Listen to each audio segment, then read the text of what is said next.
You're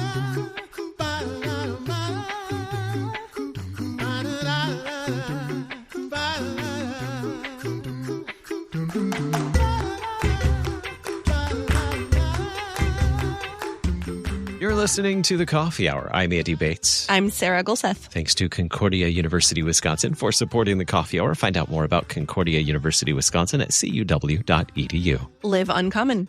We get to talk with friends who have served on short-term international opportunities to serve. Mm-hmm. This was in Eurasia. Yes. I'm excited to share this story today. And of course, when we talk about short-term service, we always have Anne Gonzalez with us to share those stories. Anne, welcome back to The Coffee Hour. Thank you. Although you don't always have me. Most of the time.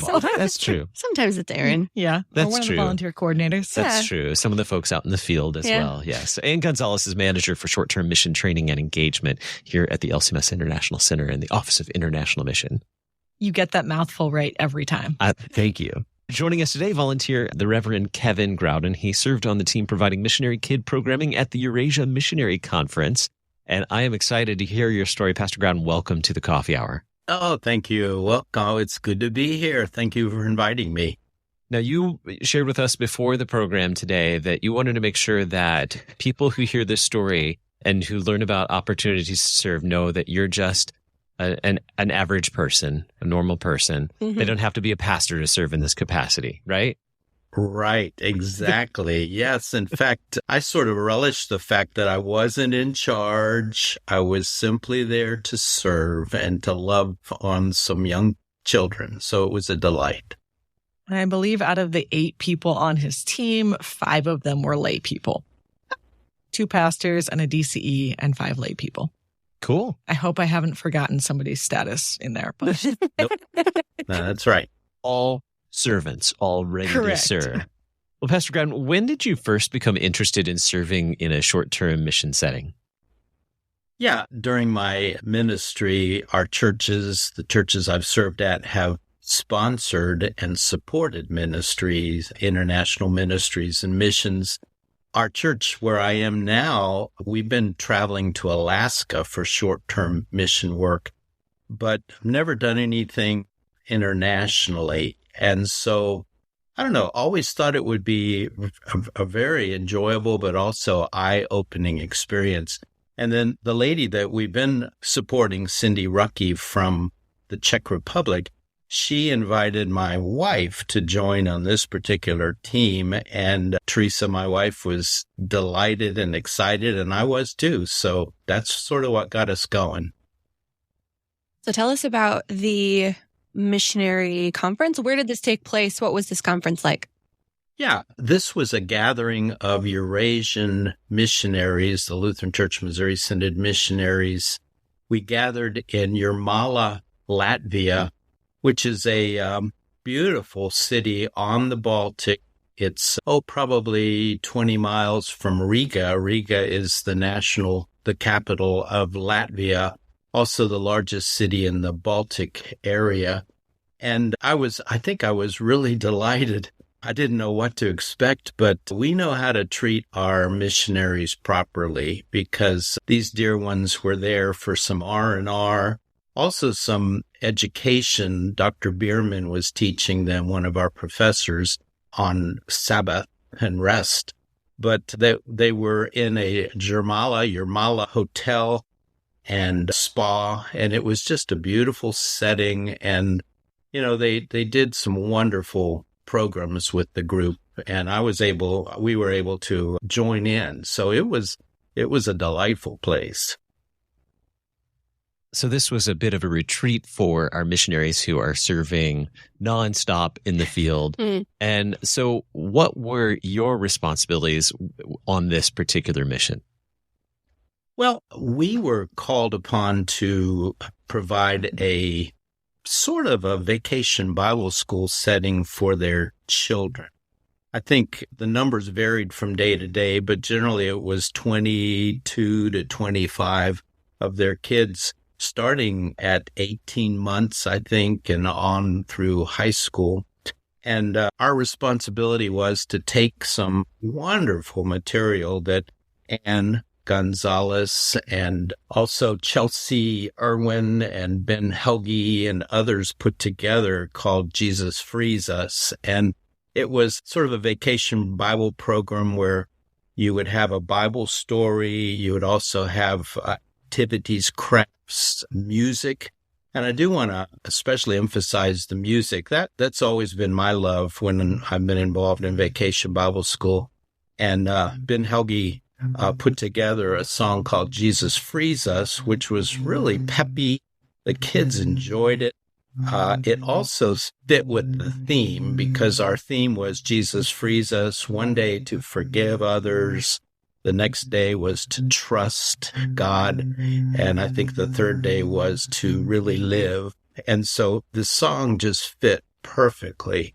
So we had some good material to work with. And then the 8 folks who we worked together, had their various responsibilities. And like you would with any Vacation Bible School program, you sort of take it and craft it to fit the time and the situation. So that's kind of what we did. We took the kids. We had an opening devotion with everybody at 9:00. We had the kids from 9:30 to 12:30. I think one day it went till 1. And then one day we did have them in the afternoon as well. But I think the parents were so appreciative because they knew their children were well taken care of. They were experiencing a Christian program, learning about Jesus and his love. And, they were able to focus on just rest and also learning and growing as missionaries. So it was a joy to do that. I want to jump in with a sidebar. The curriculum he described was actually one we wrote for English Bible Camp as an outreach opportunity that we do with teams in the Eurasia region. So they were actually adapting it up in difficulty level because these kids were native English speakers. But if anybody has a use for it, it's available at resources.lcms.org for free. Hey, that's cool. Yeah. All right. So other people could use it as a VBS if they really wanted to have that experience too. Or if they have an English-based outreach to new Americans. Hey. Yeah. That's a great idea. Thanks, Anne. You're welcome. Pastor Graudin, you had mentioned you didn't really totally know what to expect going into this experience. What kind of preparation did you do as a team or as individuals to be part of this experience? Yeah, Anne got us together by way of Zoom, I think once. So we met each other. Our director was a fellow by the name of Michael Aberdeen, South Dakota. We were from all sorts of different parts of the country. And so he kind of parsed out who was doing what. So, yeah, I was responsible for the music, which was a joy to me. Actually, probably prepared too much because I took some of our old Vacation Bible School songs that I've always enjoyed and put them together for the kids to learn. And I had about 6 or 7, and we probably learned 3, something like that. Better to have too much than not enough. Yeah. And then the lessons were really good. They were kind of interesting. I mean, the first one was forgive, about Joseph forgiving his brothers. The second one was trust, about Daniel trusting God in the lion's den. And then the third one was a story about Elijah, who healed and raised from the dead the Zarephath woman's son. And so it was interesting. We studied that. We tried to put it together in a way that the kids could really get it and understand. And then what was the lesson behind it? So there was, a good bit of prep. And you don't know what you're going to find when you get there. Is there a Xerox machine? Is there a way to reproduce this? Do you have to take everything with you? So those were some of the things that were, interesting and a little bit of a challenge, but not overwhelming. Since you led music, did you have to travel with any instruments? Yeah, good question. I wanted to take my guitar, but then I thought, going through all those airports, it's probably going to get beat up, and what'll it look like when I get there? So what we did was I recorded on my phone some of these songs, like the one that Ben wrote, but about 6 or 7 others. And then I bought this Bose speaker that really has a good sound. And so we just put it in the middle of the kids. And most of these songs had activities, so they would use their bodies and hands to express the song. So that's how we did it. So you didn't have to travel across Europe with a guitar. That would have been a great picture. Yeah. Sometimes we do have situations where it's like somebody can bring their guitar who lives more locally. But even in Latvia, I don't know if that would have been an option. Well, we have more to learn about serving internationally. In this particular case, supporting missionary kids and missionary families during their annual conference, their annual retreat. We'll continue the conversation in just a moment right here on the Coffee Hour. I'm Andy Bates. I'm Sarah Gonzalez.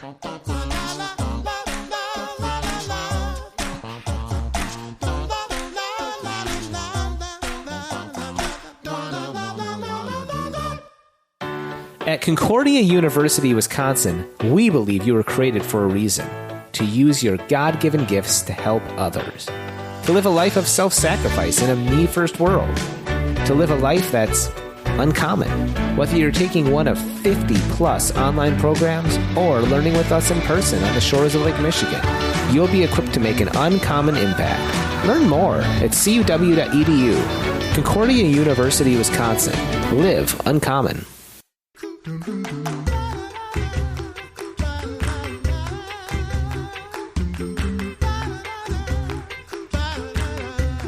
Welcome back to the Coffee Hour. I'm Andy Bates. I'm Sarah Gonzalez. Today we're talking with Pastor Kevin Graudin, who served on the team providing missionary kid programming at the Eurasia Missionary Conference, and Anne Gonzalez, short-term mission training and engagement manager for LCMS Office of International Mission. Pastor Graudin, you were sharing about some of the things that you got to do while serving in Eurasia for the Eurasia Missionary Conference, helping with programming for kids, kind of like VBS, and doing music and getting to interact with the kids. How had some of your previous experience, whether as a parish pastor or some of the trips that you've taken in the past, how did they help prepare you for serving in this way? Well, I would say probably the best way that I learned or prepared to serve was through our vacation Bible schools over the last many, many years. And also was at a church in Maryland where we had a preschool and a kindergarten. And so I had done a lot with the children, teaching them. I wasn't really involved this time too much in the older kids, like the middle school and high school kids. So I didn't have much interaction with them. Our DCE kind of took them on because that's his forte. But I just, enjoying children, loving on them, learning to listen to them, helping them. I was very impressed with our team because there are some things that I have not done with the little ones. For example, it was kind of funny. One of the lessons was that we were going to read a story and they were to put on this little paper plate, either a smiley face or a frowny face. And I thought, that's going to take 30 seconds to make those smiley faces and frowny faces. But these little ones started coloring and, using different colors and filling in. And it took us probably about 5 minutes to get those done. So that was an education to me that children don't always work quite as quickly as adults do. Always an adventure. Yes. And everything always needs color. It's better with more coloring, in my opinion. Right. Yeah. That's good. You mentioned that your church supports Cindy Rucky on the mission field. Who else were you able to meet and interact with in this experience? Obviously the kids, but who else were you able to meet? Yeah, to me, that was one of the really exciting things, to meet these missionaries, to just feel their enthusiasm for their work at breakfast and some of the lunches. And we had, I think, 2 dinners together. I was able to talk to some of them and just kind of learn about some of their challenges on the field, what they were doing. Just some very creative people and very gifted folks. For example, one of our missionaries who is now in the Czech Republic, his name is John Bombaro, I think. Mm-hmm. Yeah. He started this gathering, calls it Logos and Logger, where He invites people into their house to just talk. And, he's a brilliant theologian, but also just really a wise man, and has been able to share the gospel in that way where, there have been other avenues that have not been open to him. So I guess I was impressed. I also learned a lot about our mission work, because I frankly did not know all that much about it. You read about it in the Reporter and in the Lutheran Witness, but you just kind of, how we are sometimes when missionaries talk, we kind of Z out a little bit because, I don't know. But I just fell in love with these people. And since I've been home, we've got a picture book now of all the missionaries that we met, and we're praying for them, and we're supporting. Well, Cindy is going off; she's retiring, so we're turning our support to two of the other missionaries. So that part has been just delightful. So you've certainly learned a lot about those serving in Eurasia. How has this experience shaped your view of how the Lutheran Church Missouri Synod and our partner churches serve around the globe? Well, I loved, we had not only devotions with the missionaries, but we were able to sit in on a few of their conversations. And one of the things that caught my ears were that their focus is to spread the gospel, to plant churches, and to show mercy. And I really like that. I resonate with that because we share the gospel, because the gospel's the power of God to bring people to faith in our Savior Jesus. But then we don't leave them hanging. We build these churches, and we work with our partner churches as well to do so. And then through the church, we show mercy, and God uses that to reach people for Christ. So that was something that really grabbed me. Also learned we have 101, I think it is, career missionaries and 22 missionaries that are called alliance missionaries, which I think I understand means that they're connected to church bodies with whom we are in altar and pulpit fellowship. And I met one of them, Isaac, and I can't remember his last name, but from Spain. And just a wonderful young man. And it was a thrill, to hear what he was doing as he worked. I think he's from Venezuela, and he works in Spain on behalf of our Lutheran church body, but also the Lutheran church body in Venezuela. So those were some things that really were very, very good for me to learn and to find.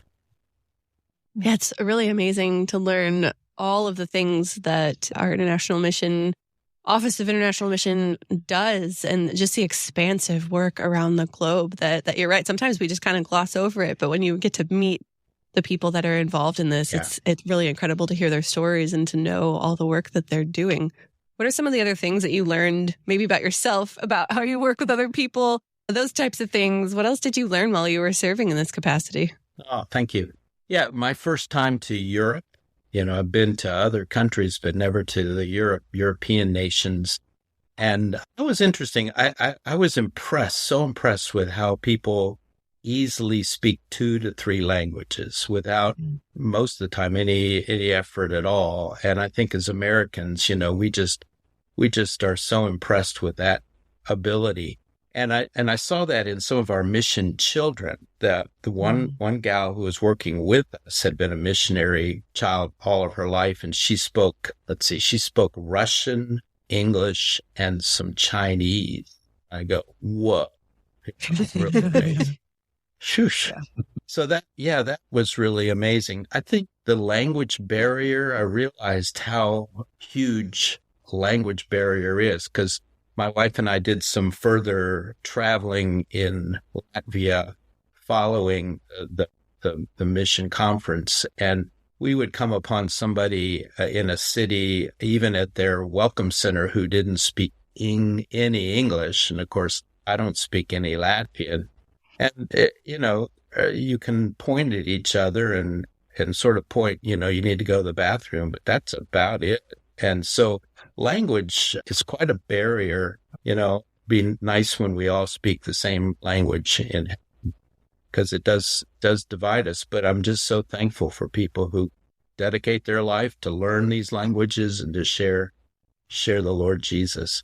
I do want to say one other thing that's interesting personally is one of the things that excited me about this trip too is that Latvia, my grandfather came from Latvia in 1913, and my grandmother was born in the States, but her parents were from Latvia. So I am technically half Latvian. And my last name is Graudin, and you don't run into too many Graudins in the United States. But while we were over there, it's somewhat of a common name. They have an S on the end. But what we did, we had about 4 days following the conference. And so we went down to Bauska, which is where my grandfather was born. And were able to go to the church into which he was baptized and try our best to, follow some of our lineage. So that part was really very exciting for me as well. Wow. That's so cool. That is really awesome. Yeah. And how is a missionary kid program like this similar or different from some of the other opportunities to serve short term? Sure. So it's similar in that we are sharing Jesus and we are fulfilling a strategic need that the local mission field has identified.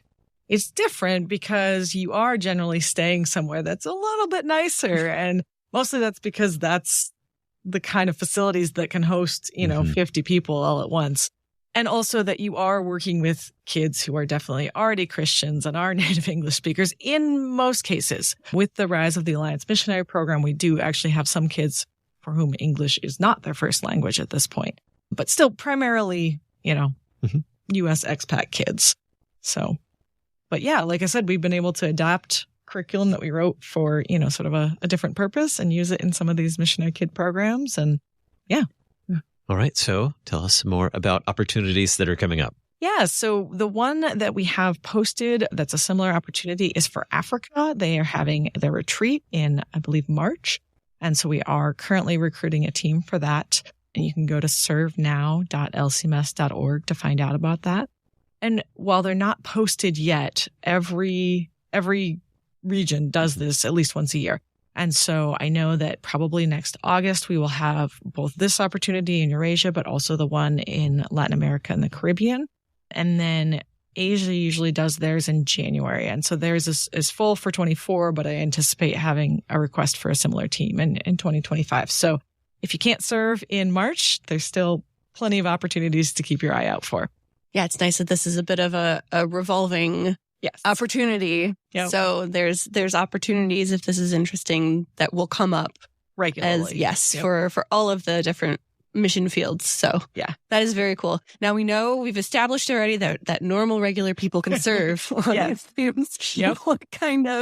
What are some of the other qualifications that you're looking for people to serve? Well, you do need to be a member of an LCMS congregation in good standing. It's a good one. Yep. There'll be an application and you'll have to pass a background check, things like that. But generally, you have to like children.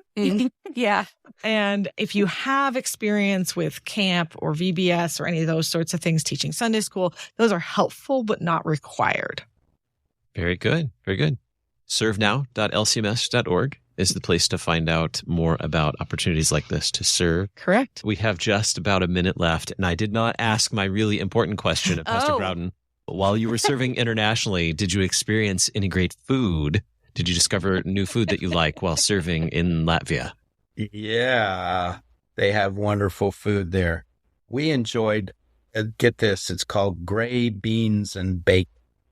I've never seen anything quite like it, but yeah, they serve it in a little pot and it doesn't, it looks like beans. It was delicious. And I guess it's okay to say this too. Their beer was good. Yeah. They had some very good beer.